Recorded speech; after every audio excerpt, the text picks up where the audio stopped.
Puji nama Tuhan, kami mengucapkan selamat pagi dan salam buat kita semua. Puji nama Tuhan, di pagi yang sangat indah ini kita boleh bersama-sama datang menghampiri hadirat Tuhan dan kita akan mendengarkan yaitu firman Tuhan. Di zaman yang akhir ini kita akan hidup di zaman akhir. Zaman yang penuh dengan tantangan-tantangan hidup. Tidak sedikit banyak orang-orang Kristen, iman mereka karena menghadapi situasi dunia yang sulit ini, iman mereka tidak terus bertambah dewasa, tetapi mereka gugur dalam perjalanan. Nah, kita selaku anak-anak Tuhan, hamba Tuhan, mari menghadapi situasi kondisi yang sulit ini, kita saling mendoakan satu dengan yang lainnya. Kita saling menyokong satu dengan yang lainnya. Kita terus hidup kita semakin hari semakin diperbaharui.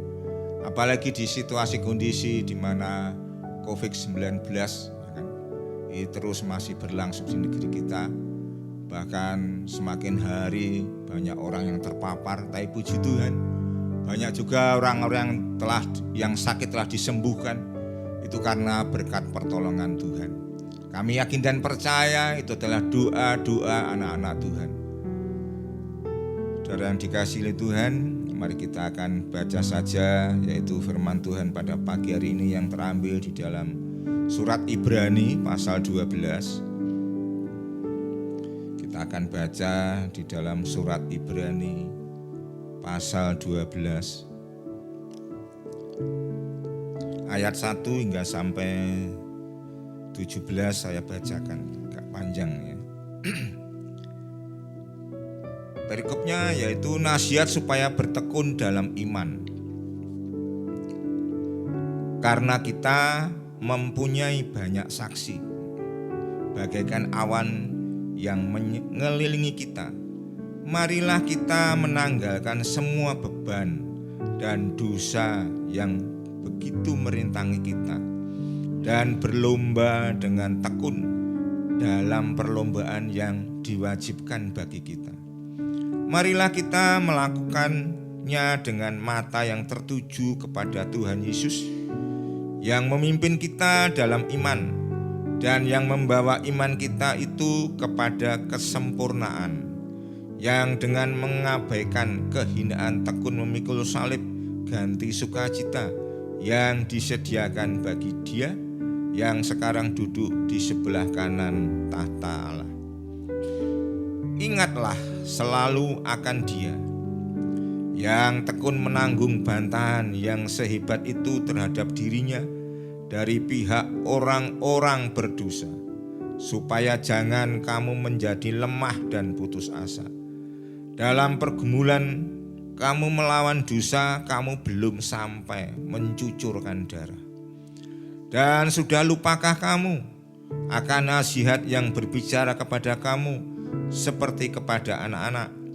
Hai anakku, janganlah anggap enteng didikan Tuhan, dan janganlah putus asa apabila engkau diperingatkannya, karena Tuhan mengajar orang yang dikasihinya, dan Ia menyesah orang yang diakuinya sebagai anak.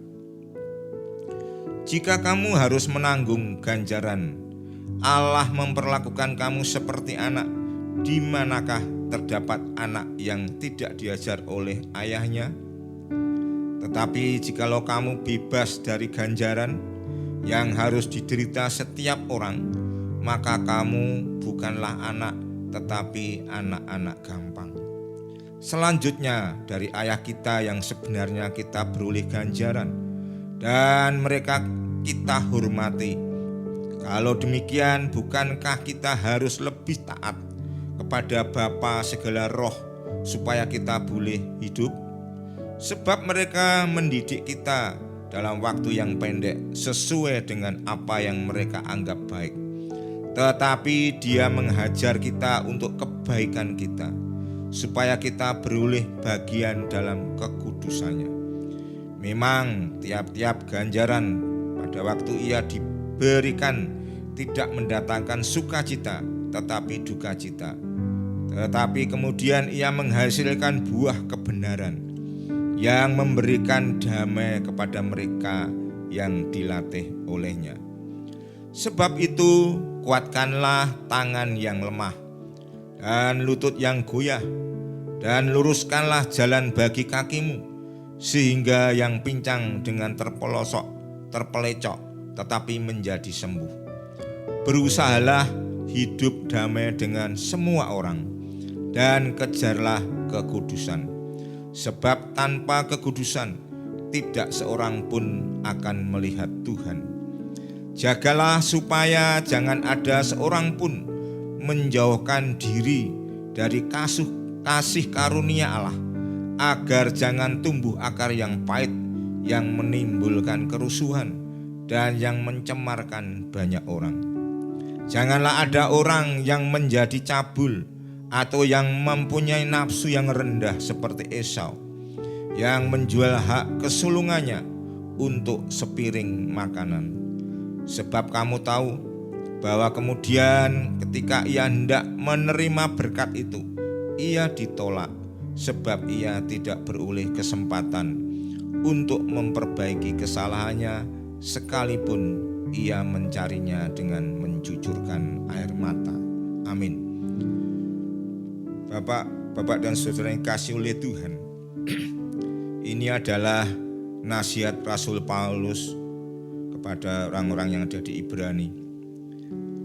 Dikatakan di sini, karena kita mempunyai banyak saksi. Ya, kalau kita baca di pasal sebelumnya, yaitu saksi-saksi iman, orang-orang yang beriman kepada Tuhan, seperti Abraham, seperti Nuh, seperti Musa, bahkan orang Sunda yang ada di Kanaan pun mereka juga diceritakan mereka beriman, sehingga mereka juga menerima yang namanya anugerah daripada iman tadi. Iman itu dikatakan biarlah iman kita semakin hari semakin bertumbuh. Di sini dikatakan di dalam ayat pertama, marilah kita menanggalkan semua beban kita dan dosa yang begitu merintangi kita, dan berlomba dengan tekun dalam perlombaan yang diwajibkan bagi kita. Kita hidup di dalam dunia ini, ya kan? Kalau kita katakanlah di dalam kitab Kejadian, manusia itu diciptakan oleh Tuhan, yaitu segambar serupa. Betul-betul sempurna Tuhan menciptakan manusia, bahkan lebih tinggi daripada malaikat. Tetapi apa yang terjadi dengan adanya manusia tidak taat, ya kan? Tidak taat sehingga manusia menjadi jatuh dalam dosa karena tidak ketaatan tadi.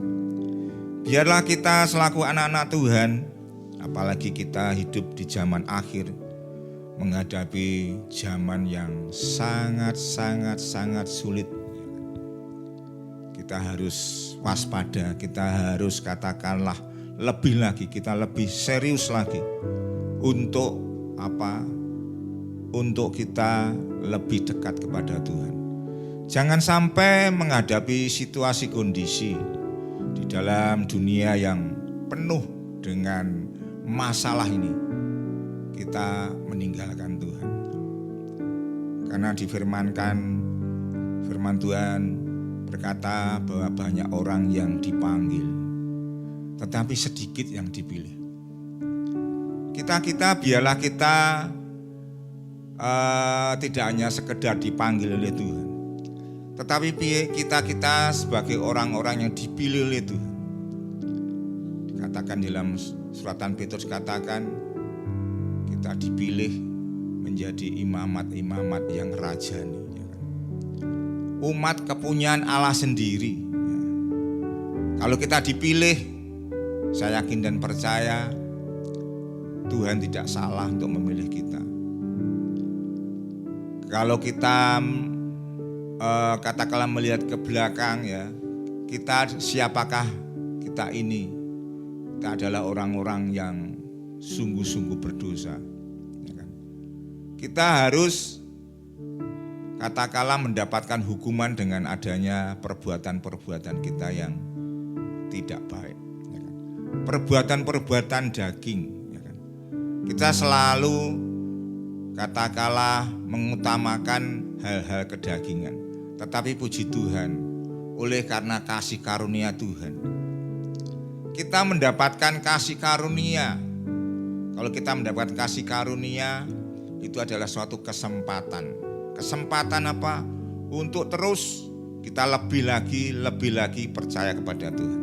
Di sini dikatakan, biarlah kita menanggalkan beban kita dan dosa kita. Tanpa kita menanggalkan beban kita dan dosa kita, karena dosa itu yang katakan di sini, yang merintangi kita, karena banyak tantangan-tantangan yang harus kita hadapi. Dan setiap orang-orang Kristen dikatakan kita harus masuk di dalam namanya pertandingan.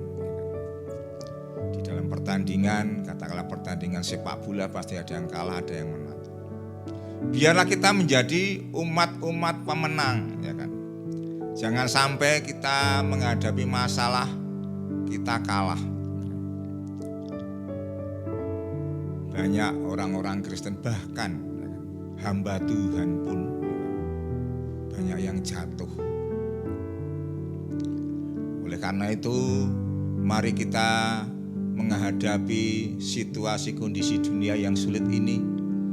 Biarlah kita semakin hari kita semakin mendekatkan diri kepada Tuhan. Semakin hari kita semakin mencari Tuhan. Semakin hari kita semakin melebih lagi untuk mengasihi Tuhan. Dan kalau kita terus kita baca di dalam suratan Ibrani ini, biarlah kita dalam meninggalkan beban, ya kan, meninggalkan beban dan dosa kita. Kita masuk dalam perlombaan yang diwajibkan bagi kita. Karena setiap orang mempunyai kewajiban sendiri-sendiri, ya kan. Katakanlah seorang petani, dia harus mengerjakan sesuai dengan talenta mereka, yang mengerjakan dengan sebaik-baiknya. Seperti bekerja untuk Tuhan. Jangan seperti orang-orang duniawi yang sebagai pelayan mereka melayani dengan sungguh-sungguh. Sebagai karyawan menjadi karyawan yang baik. Sebagai pelajar, sebagai mahasiswa, sebagai apapun yang Tuhan taruhkan di dalam kehidupan kita, biarlah kita kerjakan dengan serius, mempunyai karakter yang baik, yaitu karakter Kristus. Jangan karakter orang-orang dunia, ya kan? Orang dunia mengejar yang namanya kesuksesan. Nah, sekarang ini juga katakanlah negara kita, ya kan, ditimpa yang namanya pandemi COVID-19 ini. Sampai-sampai pemerintah gamang, ya kan. Apa yang harus dilakukan? Tapi mari kita doa, kita berdoa kepada Tuhan. Sampai-sampai banyak orang-orang, ya kan, banyak orang yang menjadi takut untuk menghadapi situasi kondisi zaman sekarang ini, ya kan. Banyak orang-orang yang notabene mereka mendapatkan pemutusan hubungan pekerjaan.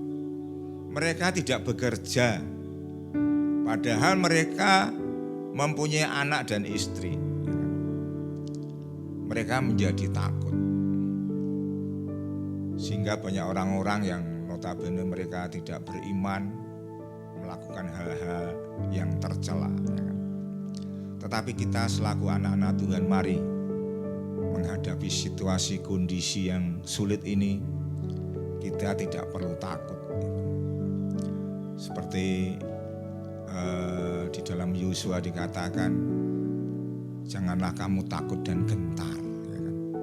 Menghadapi masalah yang sangat besar, ya kan? Yosua waktu itu ditinggal oleh pemimpinnya yaitu Musa, mereka menggantikannya. Tapi firman Tuhan katakan jangan kamu takut dan gentar. Kita juga selaku anak-anak Tuhan, mari kita dalam menghadapi situasi kondisi yang tidak baik ini, kita tidak perlu takut.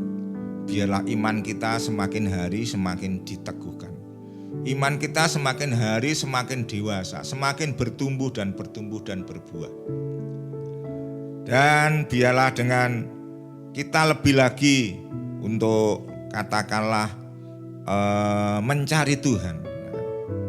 Kalau kita baca di dalam ayat selanjutnya, Bapak kasih Tuhan, marilah kita melakukannya dengan mata yang tertuju kepada Yesus, kepada Tuhan kita Yesus Kristus. Jangan kita pandangan kita menuju kepada dunia. Memang dunia juga menjanjikan, tetapi hanya sifatnya sementara. Katakan hal-hal yang kelihatan sifatnya hanya sementara, tapi hal-hal yang tidak kelihatan sifatnya yang kekal. Kita ini hanya hidup sekali dalam dunia ini. Mari kita selaku anak-anak Tuhan, biarlah kita sungguh-sungguh mengikut Tuhan. Biarlah hidup kita betul-betul berkenan di hadapan Tuhan. Jangan sampai kita menjadi orang Kristen, ya kan? Banyak orang-orang Kristen yang katakanlah mereka cukup hanya beribadah. Kalau saya beribadah 1 minggu, saya percaya pasti selamat. Padahal itu merupakan katakanlah kita mendapat kasih karunia itu, kita harus mengerjakan dengan sungguh-sungguh. Seperti katakan kita masuk dalam pertandingan. Bila kita bertanding, kalau namanya orang bertanding, kita harus mempersiapkan diri kita. Seperti seorang petinju, ya kan? Seorang petinju itu kalau dia bertanding, ya kan, dalam pertandingan hanya 12 ronde, ya kan? 12 ronde kali 3 menit. Tetapi dia untuk mempersiapkan untuk bertanding, dia berbulan-bulan, bahkan katakanlah bisa 1 tahun dia mempersiapkan diri. Supaya apa? Supaya dalam pertandingan walaupun hanya 36 menit, ya kan? Tetapi kalau dia tidak bisa mempersiapkan dengan baik, dia akan mengalami kekalahan. Demikian juga kita sebagai katakanlah anak-anak Tuhan, kita terus berlatih, ya kan? Kita terus hidup kita semakin hari semakin lebih lagi untuk mengerti apa yang menjadi rencana Tuhan. Dikatakan juga di dalam ayat katakanlah 5, hai anakku, janganlah anggap enteng didikan Tuhan, dan janganlah putus asa apabila engkau diperingatkannya, karena Tuhan mengajar orang yang dikasihinya, dan ia menyesah orang yang diakuinya sebagai anak. Dikatakan juga di dalam Yohanes 1 ayat 8 dikatakan, siapa yang percaya kepada Yesus Kristus, ya, anak Allah yang hidup, ya, mereka akan diberikan kuasa menjadi anak-anak Allah. Ya. Memang kita menjadi anak-anak Allah itu, sebutan anak Allah itu kita merasakan bangga, ya. Kita punya sebutan sebagai anak-anak Allah. Tetapi dalam kita menjalani hidup ini, biarlah jangan sampai kita menjadi seperti anak-anak dunia, seperti orang-orang dunia. Orang-orang dunia mereka menginginkan, ya katakanlah kalau mereka sudah dewasa, ya kan, dia bekerja dengan baik, ya kan, dia menikah, dia mendapatkan anak cucu, ya kan, dia mendapatkan kekayaan yang besar, itu cita-cita mereka. Tetapi kita selaku anak-anak Tuhan, bukan berarti kita tidak boleh katakanlah untuk memperoleh kekayaan, ya. Tetapi biarlah mata hati kita hanya tertuju pada Kristus. Memang kita harus bekerja, tetapi jangan sampai hidup kita dipengaruhi hal-hal duniawi ini. Hal-hal duniawi membuat kita menjadi katakanlah bisa melupakan Tuhan. Seperti orang-orang yang ada di benua Eropa, ya kan, ada di benua Amerika, banyak orang-orang tadinya mereka di sana adalah lumbungnya orang-orang Kristen, ya kan. Tapi sekarang banyak orang-orang yang melupakan Tuhan. Jangan sampai kita seperti itu. Nah, memang digenapi firman Tuhan yang dikatakan banyak orang yang dipanggil,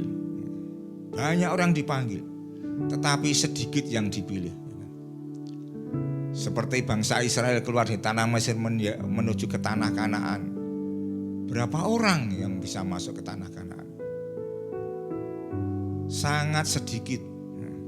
Oleh karena mari kita harus lebih lagi berusaha hidup kita berkenan di hadapan Allah. Kita selaku anak-anak Tuhan dikatakan kalau hidup kita tidak benar, maka Tuhan memperingatkan dengan cara-cara yang halus, ya kan? Dengan kalau halus tidak bisa dengan cara yang agak keras. Supaya apa? Supaya kita kembali ke jalan yang benar. Jangan sampai kita menjadi anak-anak gampang dikatakan. Biarlah kita menjadi anak-anak yang betul-betul menjadi kebanggaan dari Bapa kita yang di surga. Jangan sampai kita nanti meninggalkan dunia ini, Tuhan berkata, aku tidak kenal kamu. Itu sangat-sangat menyakitkan. Oleh karena itu mari kita masih ada kesempatan yang baik ini. Kita masih hidup di dalam dunia ini. Dikatakan juga di dalam ayat 14 katakan, berusahalah hidup damai dengan semua orang dan kejarlah kekudusan, sebab tanpa kekudusan tidak seorang pun akan melihat Tuhan. Dikatakan kita harus hidup berdamai dengan semua orang. Karena apa? Firman Tuhan katakan hukum yang terutama adalah hukum kasih, ya kan? Kasih, pertama kasihlah kepada Allahmu dengan segenap akal budimu, segenap jiwamu, segenap kekuatanmu, ya kan? Kita mengasihi Tuhan, ya kan? Tidak hanya itu, ya kan? Itu memang hukum yang utama yang pertama. Tapi hukum yang kedua, kasihlah sesama manusia seperti dirimu sendiri. Dikatakan di ayat 14, berusahalah hidup damai dengan semua orang dan kejarlah kekudusan. Kita harus mengejar, namanya orang mengejar itu pasti ada usaha. Ada usaha yang keras, ya kan? Usaha yang baik untuk namanya mengejar kekudusan. Memang tidak mudah ya Bapak Ibu, Bapak Saudara yang dikasihi oleh Tuhan. Banyak tantangan-tantangan ya. Banyak cobaan-cobaan yang kita alami untuk kita terus mengejar kekudusan. Tapi katakan kita harus mengejar namanya kekudusan. Tanpa kekudusan kita tidak bisa melihat Tuhan. Biarlah hidup kita semakin hari semakin kudus di hadapan Tuhan. Biarlah kita dalam pertandingan ini yang diwajibkan oleh Tuhan, kita bisa melakukan dengan sebaik-baiknya. Dan Tuhan itu Allah yang sungguh sempurna, ya kan? Kalau kita diwajibkan untuk katakanlah dalam perlombaan, seperti Rasul Paulus katakan, ya kan? Kalau kita baca di dalam 2 Timotius 4 ayat 7 ya, katakan, aku telah mengakhiri pertandingan dengan sebaik-baiknya dan aku memelihara iman. Jadi Rasul Paulus itu katakanlah kalau mendapat tantangan-tantangan, kalau kita lihat sejarah daripada Rasul Paulus, kalau dia sebelum dia percaya kepada Tuhan, hidup mereka saya yakin dan percaya secara jasmani mereka lebih ya kan, menikmati, ya kan, secara jasmani. Tapi begitu mengenal Tuhan, mereka diproses oleh Tuhan. Diproses banyak yang mereka alami, sampai karam kapal, mereka disesah, diajar, dilempari dengan batu. Tapi Rasul Paulus, karena mereka terus mempertahankan iman hingga sampai akhir, ya kan? Bila kita selaku anak-anak Tuhan, mari kita terus belajar, ya kan? Kita kan adalah murid-muridnya Tuhan. Seorang murid kita harus banyak belajar kepada guru kita, ya kan? Kita meneladani guru kita.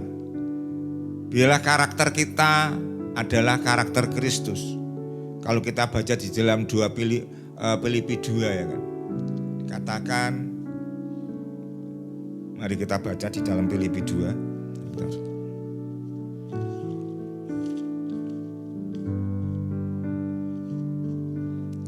Di dalam Filipi 2 ayat 5 saya bacakan, hendaklah kamu dalam hidupmu bersama menaruh pikiran dan perasaan yang terdapat juga dalam Kristus Yesus, yang walaupun dalam rupa Allah tidak menganggap kesetaraan dengan Allah itu sebagai milik yang harus dipertahankan, melainkan telah mengosongkan dirinya sendiri dan mengambil rupa seorang hamba dan menjadi sama dengan manusia. Dan dalam keadaan sebagai manusia ia telah merendahkan dirinya dan taat sampai mati, bahkan sampai mati di kayu salib. Biarlah karakter kita seperti karakter Kristus, yang kita teladani seperti Kristus. Dan dikatakan kita ini adalah mempelai wanita, ya kan? Kalau seorang mempelai itu harus sepadan dengan mempelai laki-laki, ya kan? Harus sama. Kalau mempelainya yang satu adalah kudus, kita harus kudus, ya kan? Dikatakan biarlah Tuhan kita Yesus Kristus itu, walaupun dia adalah Allah sendiri, ya kan, tapi dikatakan dia merendahkan dirinya. Biarlah kita belajar, ya kan, meneladani seperti Kristus. Karakter kita jangan sampai karakter orang-orang duniawi yang mencari, mengejar kenikmatan dan kenikmatan. Mereka mencari kenikmatan yang ada dalam dunia ini. Yakinlah bahwa Allah kita ini adalah Allah yang sempurna, Allah yang penuh belas kasihan. Dan Allah kita ini adalah yang peduli dan mengerti. Kita tidak perlu takut dalam menghadapi situasi kondisi dalam dunia yang gelap ini. Biarlah iman kita semakin hari semakin bertumbuh, semakin bertumbuh. Biar kita dalam pertandingan ini, ya kan, kita harus menanggalkan yang namanya beban kita, dosa kita, dan kita terus mengejar yang namanya kekudusan.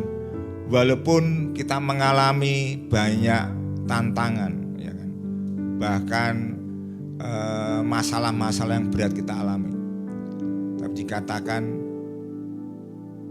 oleh firman Tuhan, Tuhan sendiri tidak pernah, ya kan, tidak pernah meninggalkan anak-anaknya yang berharap kepadanya. Kita percaya Allah kita itu sanggup menolong.